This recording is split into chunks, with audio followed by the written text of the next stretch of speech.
presenta el siguiente espacio de Canarias, nuestra manera de tomar té.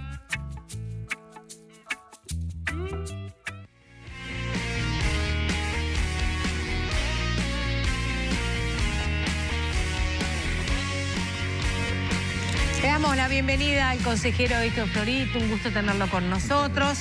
Es un gusto hablar de educación, es un gusto hacer planes y es un gusto también hacer evaluaciones.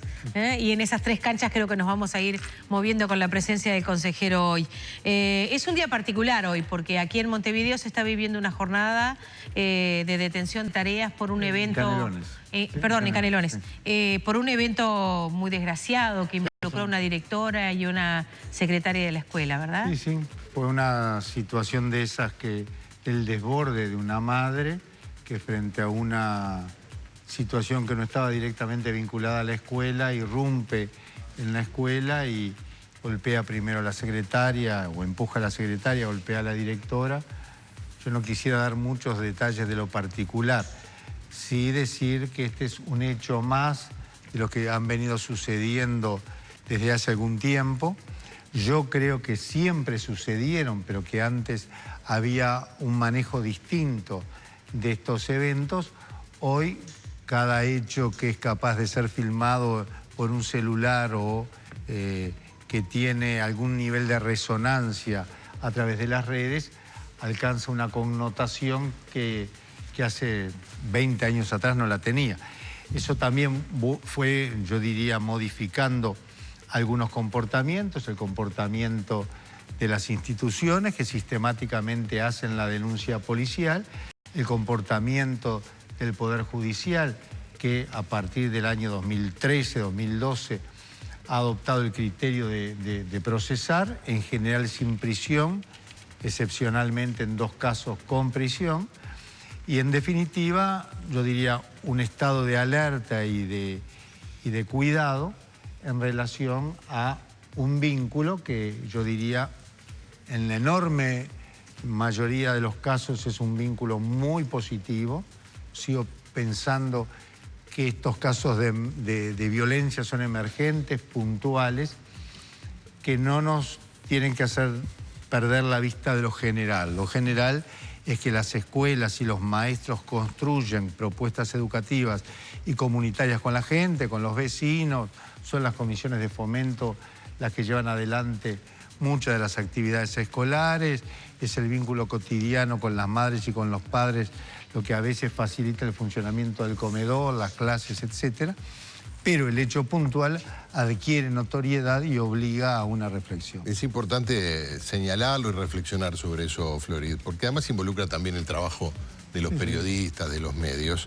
Hoy justo leía un trabajo de un muy conocido psicólogo experimental, en fin, sobre cuál es la diferencia entre el impacto de una imagen vinculada a los afectos y leer el mismo hecho en una cifra. Claro. Y es realmente, desde el punto de vista cognitivo, es inconmensurable. Pero hay cada vez más alumnos, cada vez más maestras, cada vez más grupos, y se están dando cosas que usted dice siempre se dieron de algún modo, pero que hoy, porque estamos más sensibles frente a la violencia, por suerte, también porque estamos en una sociedad que vemos más violenta, por lo menos con mayor violencia delictiva, sentimos que ocurren cosas en las escuelas que nunca pasaban.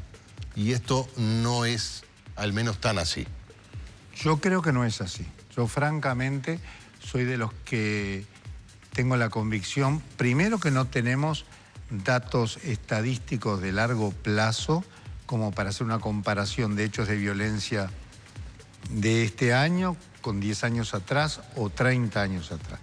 Entonces nos basamos en convicciones que están muy teñidas de experiencias personales, claro. Sin duda. Yo diría, la experiencia mía personal es que en la escuela donde yo era director antes de ser designado como consejero, entre el año 2000 y el año 2004-2005, hubo 3 hechos de agresiones a maestros. Hablo de una única escuela, en un contexto complejo, pero en una institución. En ese momento el tratamiento de estos casos se hacía desde una perspectiva distinta, casi con vergüenza a veces por parte de la propia institución de no haber logrado manejar adecuadamente el vínculo. Más allá que en ninguno de estos casos había responsabilidad del docente, pero se vivía con un sentido distinto. Me parece que hay una perspectiva que se ajusta más al derecho, frente a un delito como es violencia privada, corresponde la denuncia, frente a un delito que se produce en una institución del Estado corresponde la denuncia, entonces está más ajustado al derecho y un poquito más alejado de aquella tradición del magisterio, de repente un poquito omnipotente, que estaba convencido que el maestro, a través del diálogo y de la construcción de los vínculos con la comunidad, iba a resolver los asuntos. Aquella frase, una escuela llena de pueblo y un pueblo lleno de escuela, ubicaba la gestión del maestro en un vínculo cotidiano con un pueblo que estaba dentro de la institución prácticamente, en general colaborando, pero a veces también con alguna situación de conflicto. Bueno, muy bien. Esa es un poco la situación. De todas maneras, hay una decisión de los sindicatos sí, absolutamente, de parar cuando hay un afiliado, un docente agredido, ¿no? Es tan ineficaz como explicable, las dos cosas. Claro, exacto. Seguro, sí. Sí. Además, antes de entrar en temas, sí, nos sacamos no, porque también nos decía que cerraron las inscripciones para educación inicial. Sí. Allí me parece que hay una señal muy interesante de la sociedad uruguaya. El ratificar nuevamente que la educación inicial temprana es un valor y que acceden progresivamente sectores sociales que podían, hasta hace muy pocos años atrás, valorar menos la educación formal, es una muy buena noticia, ¿verdad? Nosotros tenemos, el mundo tiene mucho estudio comparado sobre los impactos de una educación temprana en relación a trayectorias exitosas, a desarrollar a lo largo de toda la escolaridad buenos aprendizajes, y esto está vinculado a generar hábitos desde chiquito, desde edades tempranas, que a la escuela se va y se va todos los días, que a la escuela se llega a la hora que hay que entrar, que no es una cuestión optativa, que hoy voy, hoy no tengo ganas y no voy. Entonces se va construyendo una cultura de la responsabilidad en la familia y también en el niño, que promueve primero esa continuidad a lo largo de primaria, con menos eventos de repetición, con más éxito en la escolaridad, y después construye una imagen del hacer social basado en que, hay responsabilidades acordes a la edad, pero según la edad, la responsabilidad asumida se debe cumplir. Y eso nos lleva hoy a decir, tenemos un número de inscriptos que supera los inscriptos que hoy tiene educación inicial de 3 años.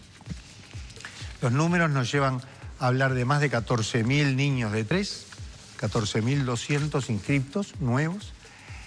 Hay más de 20.900 en 4 años inscriptos y un número residual, 1.400 en 5, porque en general los niños se inscribieron o en 3 o en 4. Claro. Así que son muy poquitos que no tuvieron escolaridad previa. Pero en resumen, tenemos 36.000 niños nuevos. Eso equivale a algo así como... Solo en educación inicial, ¿no? Sí, en los 3 años. En la preinscripción de inicial.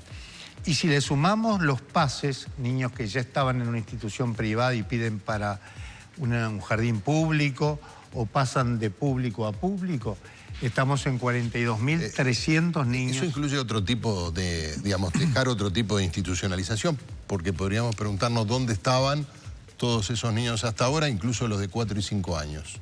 Sí, la mayoría provienen de los CAIF.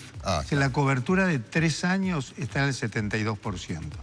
Es la más alta de América Latina, tiene una tasa propia de los países desarrollados. Vamos a avanzar el año próximo, seguramente vamos a estar en el 75%, 3 de cada 4 niños. Y nos va quedando la situación más compleja, ¿no? Porque sí, claro. Hay cosas buenas, pero también hay problemas nuevos. Son los niños que están más alejados son las familias que están más alejadas de las pautas culturales de la preescolarización. La educación inicial está muy cerca de la visión de la clase media, un poquito más alejada de los sectores populares. Claro. Entonces hay que ir construyendo la cultura de la escolarización temprana.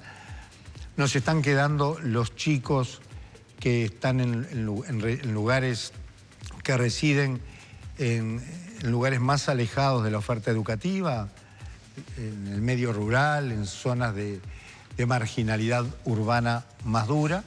Nos están quedando chicos con algún nivel de discapacidad.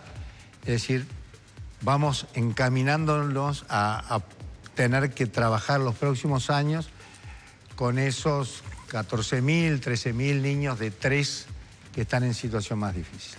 Bueno, pero eso hay recursos como para atender a estos que se inscriben ahora y a los que habrá que tratar de inscribir. Sí, yo creo que es la política más importante en esta administración es avanzar en la cobertura de educación. ¿Y recursos humanos es un tipo de educación especializada? Sí. Recursos humanos tenemos disparidades. En Montevideo nos faltan maestros, por lo menos nos falta la cantidad suficiente de maestros para cubrir las suplencias rápidamente. Finalmente se cubren todos los cargos. Nos sobran en Artigas, nos sobran en Cerro Largo, nos sobran en Durazno, nos sobran en Tacuarembó. Pero bueno, eso hace. Cuando dice nos sobran, quiere decir que hay más cargos que el promedio. Claro. Es un término un poco duro para hablar de los colegas. Bueno, sí. Hay más maestros que los requeridos en esas localidades y por eso muchas veces se le ofrece a los maestros poder desempeñar el trabajo en Montevideo o en Canelones o en Maldonado, a veces en Salto, que en algunos casos faltan docentes. Y después hay como algunas novedades para formar esa dupla, que es un maestro y un auxiliar para atender a los niños más chicos. Y por eso se trabajó en los asistentes técnicos de primera infancia, que es una tecnicatura corta, son 2 años, que después pueden seguir estudiando y recibirse de maestros, pero en principio son asistentes técnicos. Se trabajó con becas para los estudiantes del último año de magisterio. Muchas veces tenemos muchachos y sobre todo chicas que están haciendo una tarea no vinculada a la docencia, vendiendo libros, atendiendo en un comercio, y quisiéramos incorporarla para que ese último año de magisterio fuera compatible con otra actividad laboral, en este caso ayudar en la tarea de un jardín de infantes o de una escuela. Y bueno, y la buena noticia de esta carrera de maestro en primera infancia que va a permitir una mirada curricular, pedagógica de 0 a 6 y una formación más específica en este tramo de edad. Se realizó en el día de ayer una convocatoria a los medios, a la prensa, en el edificio de primaria. Se presentó la evaluación del programa de alimentación escolar y monitoreo del estado nutricional de los niños de escuelas públicas y privadas del Uruguay. Un resultado que se evaluó, se hizo presentación pública y del cual vamos a estar hablando luego de una breve pausa con nuestro invitado, el consejero Héctor Florit. Se queda, ¿verdad? ¿Cómo no? Se queda.